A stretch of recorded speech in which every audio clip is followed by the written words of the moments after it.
Hello friends, welcome to the success Kendra. Friends देखिए, BPSC के माध्यम से बिहार में जो शिक्षक भर्ती परीक्षा 2023 लिया जाएगा, उसके लिए सामान्य अध्ययन पेपर 2 में जैसा कि बीपीएससी ने नोटिफिकेशन में कहा है कि प्रश्न जो है एससीईआरटी से पूछे जाएंगे।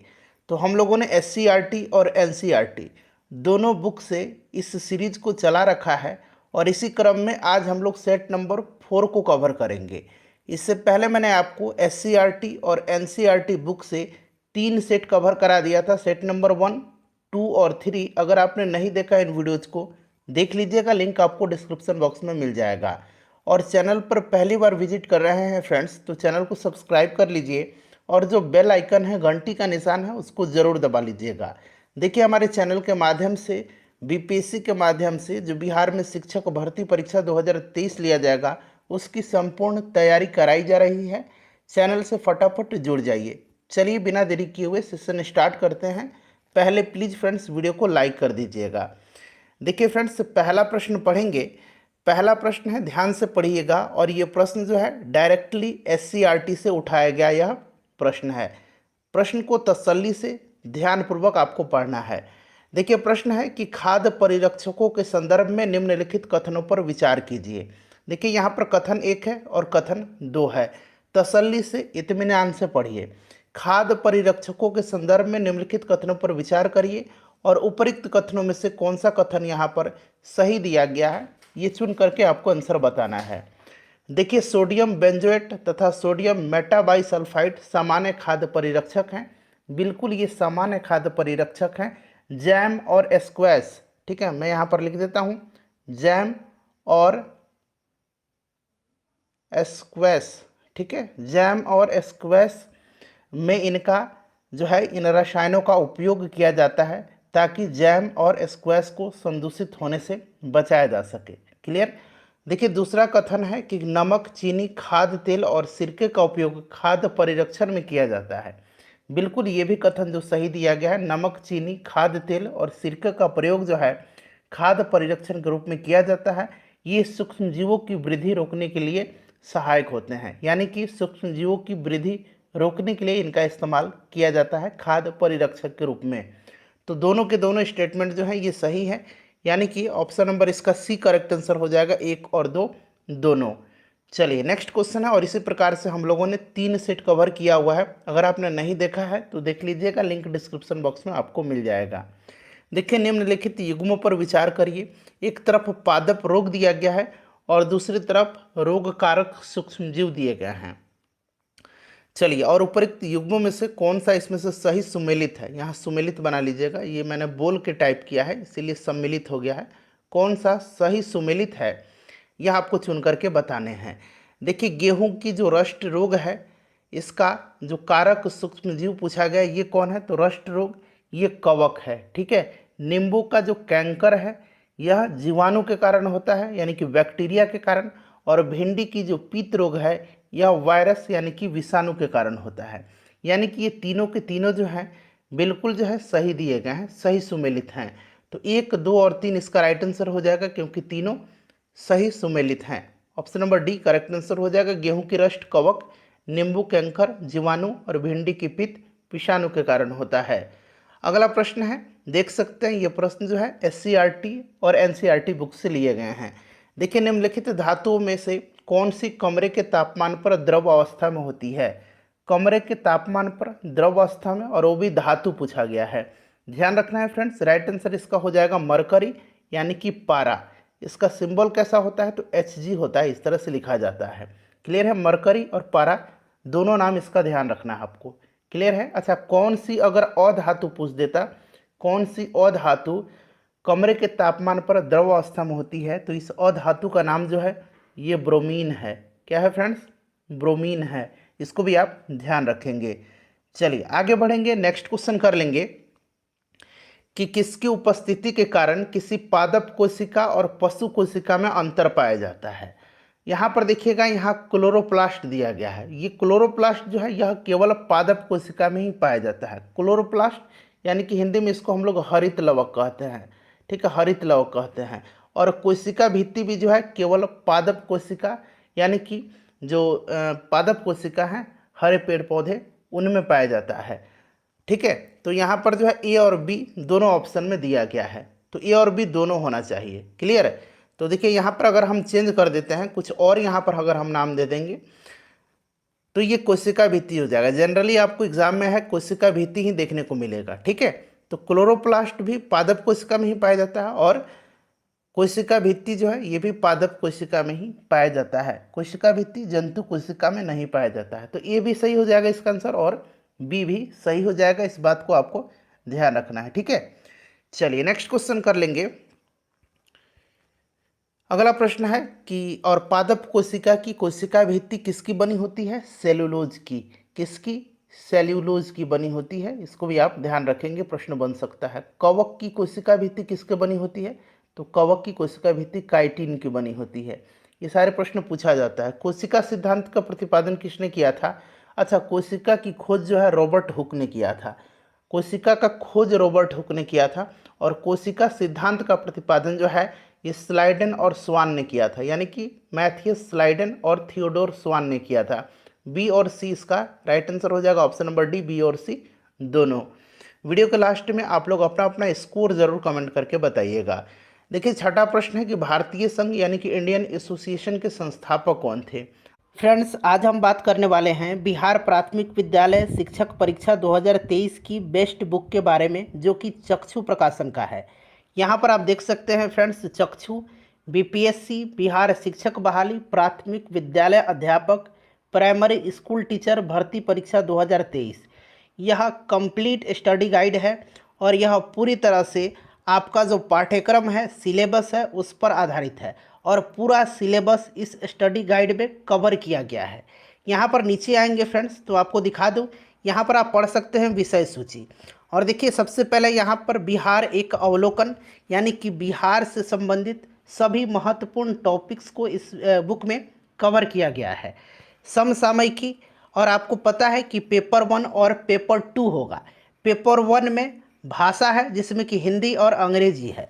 यहाँ पर देखिए अंग्रेजी में जितना भी सिलेबस है पूरी तरह से इसमें कवर किया गया है। Unseen passages, articles, noun, pronoun, object, adjective, verb, adverb, preposition, यानी कि जितने भी अंग्रेजी के टॉपिक्स हैं उनको यहाँ पर कवर किया गया है। भाग 2 में देखिएगा हिंदी है, हिंदी का भी सारा का सारा टॉपिक यहाँ पर कवर किया गया है। और यहाँ पर देखिए पेपर 2 जो है फ्रेंड्स, पेपर 2 में सामान्य अध्ययन है, जनरल स्टडीज़ है, जिसमें कि मानसिक क्षमता परीक्षण यानी कि मेंटल एबिलिटी टेस्ट, उसका भी यहाँ पर कंप्लीट सिलेबस को कवर किया गया है टॉपिक वाइज। यह बुक आपके लिए सफिशिएंट होगा और यह आपकी प्रिपरेशन को और भी मजबूत बनाएगा। उसके बाद देखिए भारतीय इतिहास, इंडियन हिस्ट्री है, इसमें इंडियन हिस्ट्री का यहाँ पर देखिए सारा टॉपिक कवर किया गया है।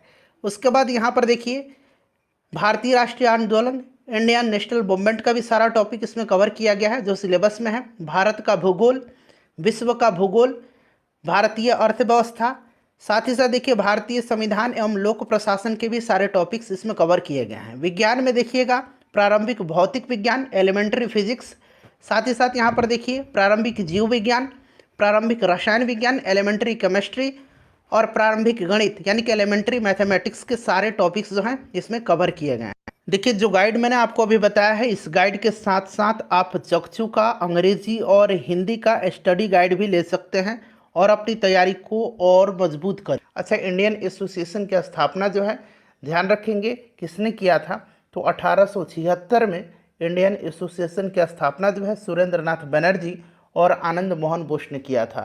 यहाँ पर देखिए सुरेंद्र नाथ बनर्जी है, आनंद मोहन बोस का भी नाम आपको ध्यान रखना है। ठीक है, आनंद मोहन बोस और सुरेंद्र नाथ बनर्जी ने 1876 में किया था इंडियन एसोसिएशन की स्थापना। व्यक्तिगत सत्याग्रह आंदोलन की या के तीसरे सत्याग्रही कौन थी या कौन थे? बताइए। अच्छा, व्यक्तिगत सत्याग्रह की हम बात करें तो इसको स्टार्ट किया था गांधी जी ने। गांधी जी ने 17 अक्टूबर 1940 को पवनार से जो है इसको स्टार्ट किया था। कहाँ से? पवनार से।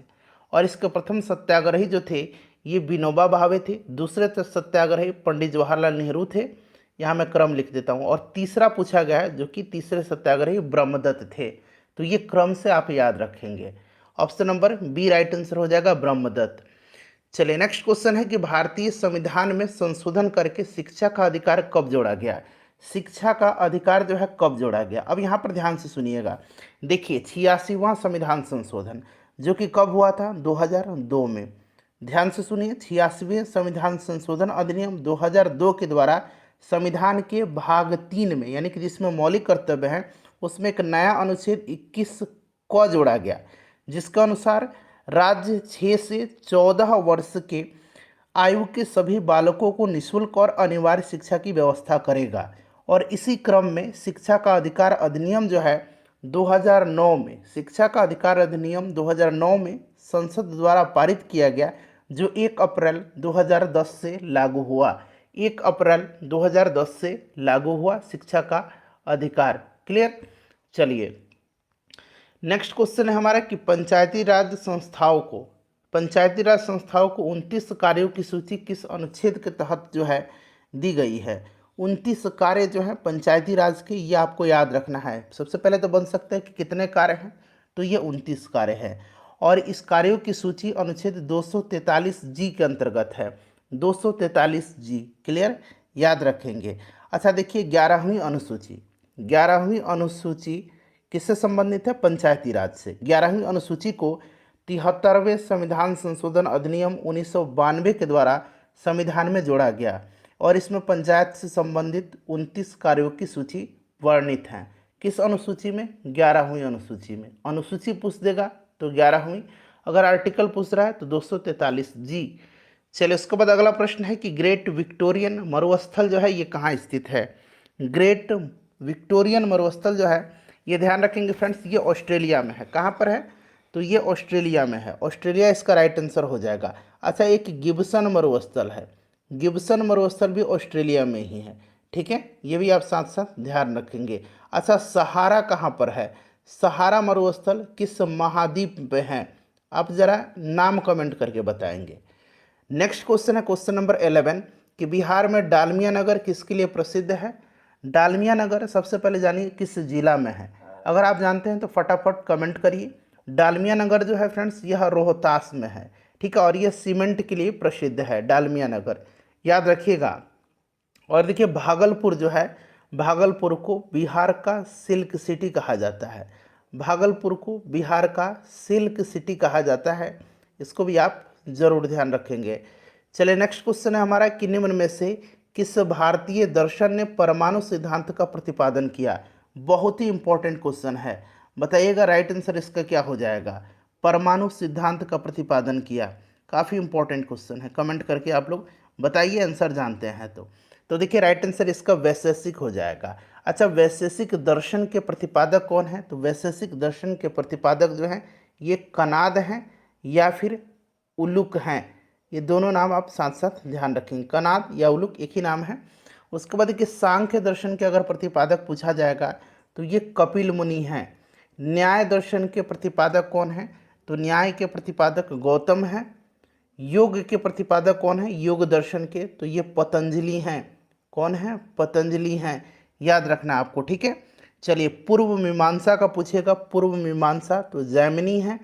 उसके बाद अगर आपसे पूछा जाए उत्तर मीमांसा तो ये बादरायण है, बादरायण है। ठीक है, सब याद रखना है आपको। चलिए उसके बाद देखिएगा कि मेगास्थनीज ने भारतीय समाज को कितने श्रेणियों में विभाजित किया था। अब यहाँ पर ध्यान देने योग्य बात है कि यह मेगास्थनीज दरअसल था कौन। तो मेगास्थनीज जो था ये सेल्यूकस निकेटर का राजदूत था, जो चंद्रगुप्त मौर्य के दरबार में आया था। इसकी प्रसिद्ध पुस्तक का नाम है इंडिका। ठीक है, इंडिका ध्यान रखेंगे।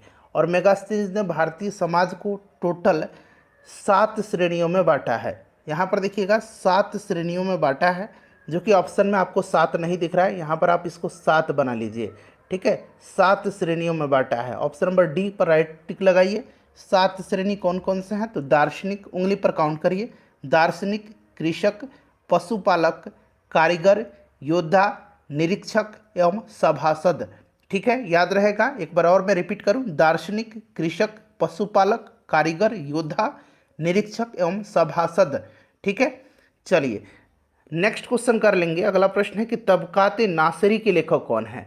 तबकात नासिरी को लिखा है मिनहाज उस सिराज ने। Option number D right answer हो जाएगा। बहुत ही इंपॉर्टेंट यह क्वेश्चन है, बीपीएससी इस प्रश्न को फ्रीक्वेंटली पूछता है। तबकात नासिरी के लेखक कौन है? तो मिनहाज उस सिराज हैं।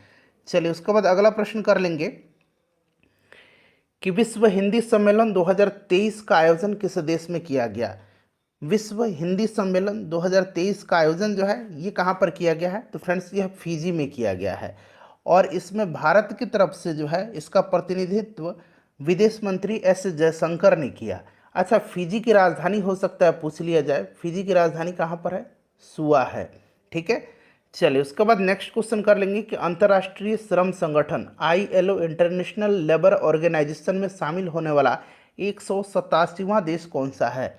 सबसे पहले आप इंटरनेशनल लेबर ऑर्गेनाइजेशन अंतर्राष्ट्रीय श्रम संगठन के बारे में जान लीजिए। देखिए फ्रेंड्स, अगर हम बात करें तो इसकी स्थापना कब हुई थी? इसकी स्थापना 1919 में हुई थी। ठीक है, इसका हेडक्वार्टर कहाँ पर है? तो हेडक्वार्टर स्विट्जरलैंड के जेनेवा शहर में है। ठीक है, जेनेवा शहर में है, याद रखेंगे। और इसमें शामिल होने वाला 187वां देश जो है ये टोंगा है। Option number B right answer होगा। अगला प्रश्न करेंगे कि statue of knowledge, statue of knowledge यहाँ अंग्रेजी में देखिए लिखा गया है, यहाँ पर स्टैचू ऑफ नॉलेज। ठीक है, यहाँ पर सुधार करेंगे, स्टैचू ऑफ नॉलेज अंग्रेजी में सही लिखा गया है। इसको कहाँ पर स्थापित किया गया है? तो स्टैचू ऑफ नॉलेज को महाराष्ट्र के लातूर में स्थापित किया गया है और इसकी ऊंचाई कितनी है? यह 70 फीट ऊंची बाबा साहब अम्बेडकर को समर्पित यह प्रतिमा है। ठीक है, तो यह आपका हो जाएगा महाराष्ट्र में। अच्छा, स्टैचू ऑफ बिलीफ पूछा जाएगा कि कहाँ पर है? तो स्टैचू ऑफ बिलीफ जो है यह राजस्थान में है और यह भगवान शिव को समर्पित है। स्टैचू ऑफ नॉलेज किसको समर्पित है? तो ये बाबा साहब अम्बेडकर को समर्पित है। चलिए, किस वर्ष Hindustan Republican association, Hindustan Republican और एक है हिंदुस्तान सोशलिस्ट रिपब्लिकन एसोसिएशन, दोनों को अंतर करना है आपको, मिक्स नहीं करना है। हिंदुस्तान रिपब्लिकन एसोसिएशन की स्थापना 1924 में और हिंदुस्तान सोशलिस्ट रिपब्लिकन एसोसिएशन की स्थापना 1928 में किया गया था, सचिंद्र सन्याल ने किया था। ठीक है, और ये जो यहाँ पर एक बार देख लीजिए, हिंदुस्तान रिपब्लिकन एसोसिएशन, इसमें भगत सिंह, चंद्रशेखर आज़ाद ये सब लोग थे।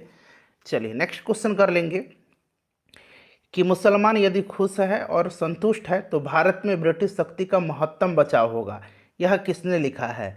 तो फ्रेंड्स देखिए, यह जो लिखा है W हंटर ने अपनी पुस्तक द इंडियन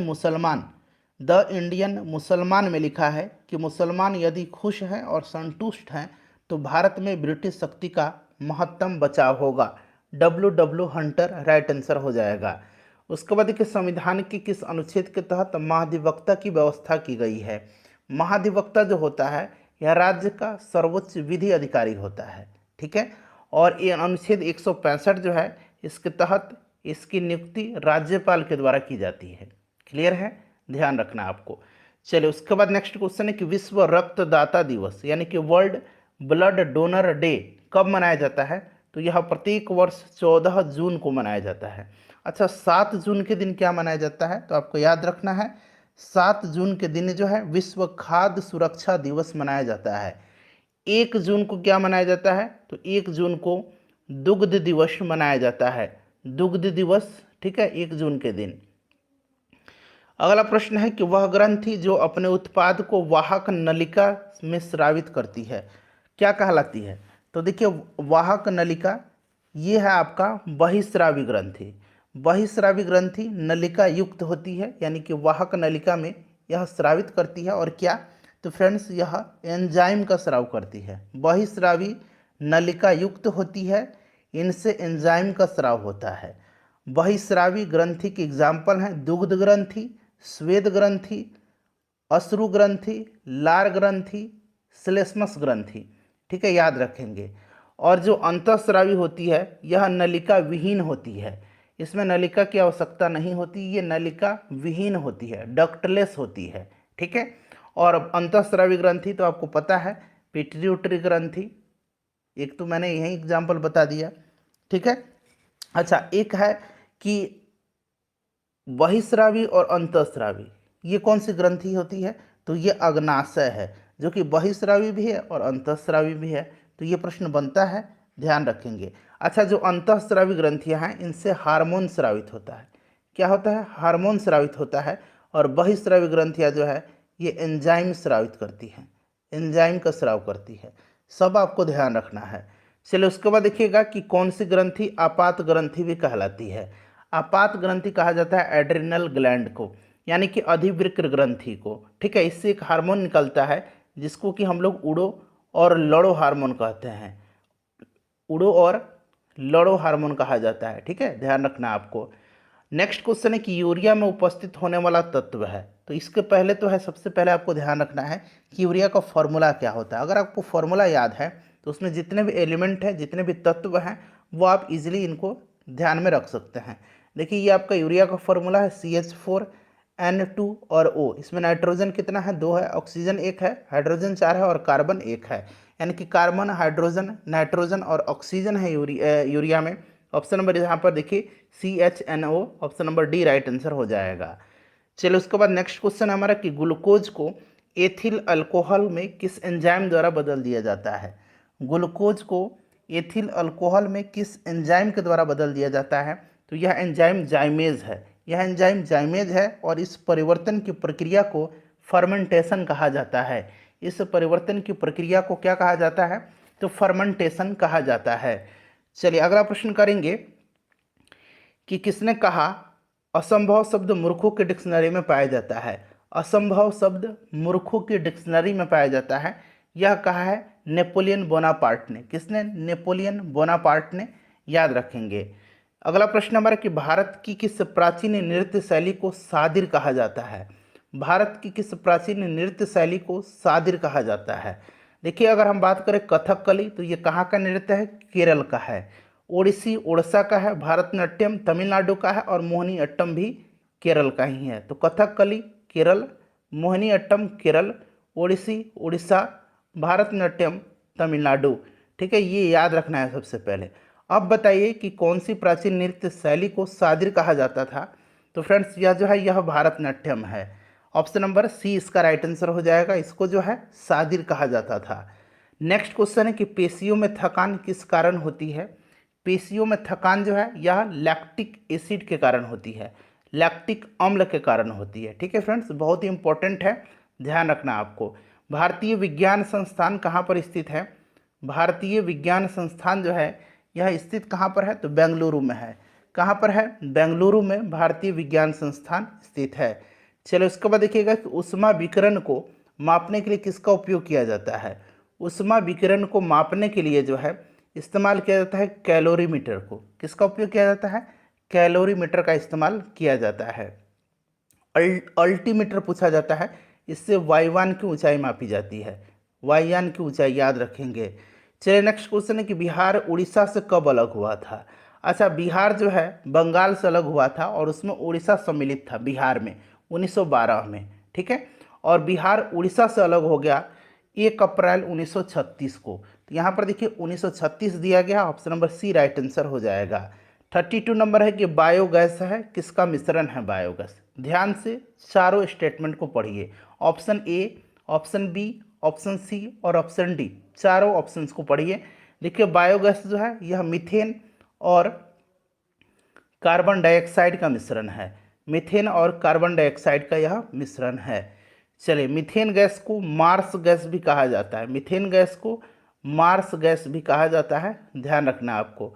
गुप्त काल के किस शासक को भारत का नेपोलियन कहा जाता है। भारत का नेपोलियन जो है यह किसको कहा जाता है? समुद्रगुप्त को कहा जाता है। समुद्रगुप्त को कहा जाता है। गुप्त वंश की स्थापना किसने किया था? श्रीगुप्त ने किया था। ठीक है, चलिए नेक्स्ट क्वेश्चन हमारा कि नोवाक जोकोविच किस खेल से संबंधित है। नोवाक जोकोविच का संबंध लॉन टेनिस से है। ध्यान रखेंगे ये कहाँ के हैं नोवाक जोकोविच? तो ये सर्बिया के हैं। किस देश के हैं? सर्बिया के हैं। चलिए उसके बाद देखिएगा कि मलेरिया विनाशक कुनैन किसकी वृक्ष से मिलता है। मलेरिया विनाशक कुनैन जो है यह सिनकोना के छाल से जो है प्राप्त किया जाता है। सिनकोना वृक्ष से यह प्राप्त होता है। नेक्स्ट क्वेश्चन है हमारा कि निम्नलिखित में से कौन सा कथन यहाँ पर असत्य है। चलिए एक एक करके पढ़िएगा। पहला है कि खरपतवार हटाने को निराई कहते हैं। खरपतवार को हटाने से, चाहे हाथ से हटाया जाए मशीन के द्वारा हटाया जाए, इसको निराई कहते हैं, सही है। काटी गई फसल के भूसे से बीजों और दानों को अलग करने की प्रक्रिया को थ्रेशिंग कहते हैं, बिल्कुल ये भी सही दिया गया है। फसल पकने के बाद उसे काटना निराई भी कहलाता है। निराई मैंने आपको बता दिया, निराई यहाँ पर है, ठीक है। इसको जो है कटाई कहा जाता है। क्या कहा जाता है? कटाई कहा जाता है। तो ये वाला गलत है। उचित समय एवं अंतराल पर फसल को जल देना सिंचाई कहलाता है, बिल्कुल सही है। तो असत्य कौन सा हो जाएगा इसमें से? ऑप्शन नंबर सी जो है असत्य है। चलिए नेक्स्ट क्वेश्चन करेंगे कि मानचित्र एवं लेखा कौन बनाता है? जो मानचित्र तैयार करता है उसको कहा जाता है कार्टोग्राफर। बहुत ही इंपॉर्टेंट है, याद रखेंगे। जो मानचित्र बनाता है उसको कहा जाता है कार्टोग्राफर। अगला प्रश्न है हमारा कि सामान्य वयस्क में दांतों की संख्या कितनी होती है? तो आपने पढ़ा होगा ना कि 32 मत दिखाओ, यानी कि दांत मत दिखाओ। तो 32 होता है, 32 राइट आंसर हो जाएगा। चलिए उसके बाद देखिएगा कि काटने वाला दांत को कहा जाता है। अच्छा यहाँ पर देखिएगा रदनक। रदनक जो होता है मैं आपको बता देता हूँ, रदनक फाड़ने का कार्य करता है, फाड़ने का। यहाँ पर देखिए कृंतक जो है यह आपका काटने का काम करता है। चवर्णक जो है ये चबाने का, और अग्रदंत जो है यह कुचलने का कार्य करता है। क्लियर है? अब यहाँ पर देखिए काटने वाला दांत, तो काटने वाला दांत जो है ये कृंतक है। चलिए अगला प्रश्न है हमारा कि निम्नलिखित में से कौन सा स्तनधारी जो है अंडा देता है? स्तनधारी अंडा देता है, स्तनधारी है लेकिन अंडा देता है। तो यह फ्रेंड्स एक्डीना है और प्लेटिपस है। तो option number D right answer हो जाएगा, ए और बी दोनों। चमगादड़ भी स्तनधारी ही है, लेकिन ये अंडा नहीं, डायरेक्ट जो है ये बच्चे को जन्म देता है। तो ए और बी हो जाएगा, एक्डीना और प्लेटिपस जो कि अंडा देते हैं। उसके बाद देखिएगा कि मॉरिशस की राजधानी कहाँ पर है? मॉरिशस की राजधानी जो है यह कहाँ पर है? तो पोर्ट लुइस है। याद रखेंगे मॉरिशस की राजधानी कहाँ पर है? पोर्ट लुइस है। अभी मैंने आपको बताया फिजी की राजधानी कहाँ पर है? फिजी की राजधानी सुआ है। चलिए नेक्स्ट क्वेश्चन है हमारा कि सोमेश्वर की पहाड़ी बिहार के किस जिला में है? अच्छा, सोमेश्वर की पहाड़ी वाल्मीकि टाइगर रिजर्व, या कहिए वाल्मीकि नेशनल पार्क, उदयपुर वन्य जीव अभ्यारण्य, उदयपुर वन्य जीव अभ्यारण्य, ठीक है। उसके बाद देखिए सरैयामन, ठीक है, सरैयामन या सरैयामन पढ़िए, सरैयामन झील, ये सभी जो है पश्चिम चंपारण में है, पश्चिम चंपारण में है सोमेश्वर की पहाड़ी। उसके बाद देखिए पटना उच्च न्यायालय के मुख्य न्यायाधीश हैं, कौन है भाई? पटना उच्च न्यायालय के मुख्य न्यायाधीश तो अभी बने हैं विनोद चंद्रन, ठीक है। इनसे पहले संजय करोल थे, अब विनोद चंद्रन बन गए हैं। अगला प्रश्न कि ऑस्ट्रेलियन ओपन 2023 पुरुष एकल का विजेता कौन है? पुरुष एकल का खिताब नोवाक जोकोविच ने जीता है, और महिला एकल का खिताब आर्याना सबलेंका ने जीता है। आर्याना सबलेंका जो है ये बेलारूस की हैं, ये कहाँ की है? बेलारूसी की है, और इन्होंने महिला एकल का खिताब जीता है ऑस्ट्रेलियन ओपन का। और पुरुष एकल जीता है नोवाक जोकोविच जो कि सर्बिया के हैं, ठीक है, सर्बिया के हैं। चलिए उसके बाद अगला प्रश्न है हमारा कि अटल सुरंग की लंबाई कितनी है? अच्छा, पहले इसका नाम था रोहतांग दर्रा, रोहतांग दर्रा जो कि कहाँ पर है? हिमाचल प्रदेश में है। क्लियर है? हिमाचल प्रदेश में रोहतांग दर्रा है, अटल सुरंग इसका नाम हो गया। इसकी लंबाई 9.02 किलोमीटर है। चलिए उसके बाद नेक्स्ट क्वेश्चन है कामेंग जल विद्युत परियोजना किस राज्य का परियोजना है? कामेंग जल विद्युत परियोजना जो है यह किस राज्य में स्थित है? तो यह अरुणाचल प्रदेश में है, कामेंग जल विद्युत परियोजना। उसके बाद देखिएगा कि क्लाउडेड लेपर्ड नेशनल पार्क कहाँ पर है? Clouded leopard national park, clouded leopard national park जो है ये त्रिपुरा में है। कहाँ पर है? त्रिपुरा में है। चलिए अगला प्रश्न करेंगे कि छठी अनुसूची का संबंध किन राज्यों से है? छठी अनुसूची का संबंध जो है यह किन राज्यों से है? बताइए आंसर। असम, मेघालय, त्रिपुरा और मिजोरम, ठीक है। Right answer option number A हो जाएगा। छठी अनुसूची असम, मेघालय, त्रिपुरा और मिजोरम के जनजातीय प्रशासन का उल्लेख है इसमें। भारतीय संविधान में नागरिकता का प्रावधान किस भाग में है? देखिए नागरिकता जो है यह भाग 2 में है, अनुच्छेद 5 से लेकर के 11 तक में। भाग 3 में मौलिक कर्तव्य, भाग 4 में नीति निर्देशक तत्व, भाग 1 में संघ और उसका राज्य क्षेत्र है, भाग 2 में नागरिकता है। चलिए आखिरी क्वेश्चन है फ्रेंड्स, और इसका आंसर आपको कमेंट करके बताना है। हम लोग 85 प्रश्न कवर करते हैं ताकि वीडियो लंबी ना हो और आपको देखने में असुविधा ना हो। प्रश्न पढ़िए, संविधान में 22 भाषाओं का उल्लेख है। याद रखना आपको, कितनी भाषाओं का? 22 भाषाओं का। इसका उल्लेख किस अनुसूची में है? आंसर कमेंट करके बताइएगा। वीडियो को लाइक कर दीजिए और फ्रेंड्स प्लीज़ इसको कम से कम एक ग्रुप में ज़रूर शेयर कर दीजिए।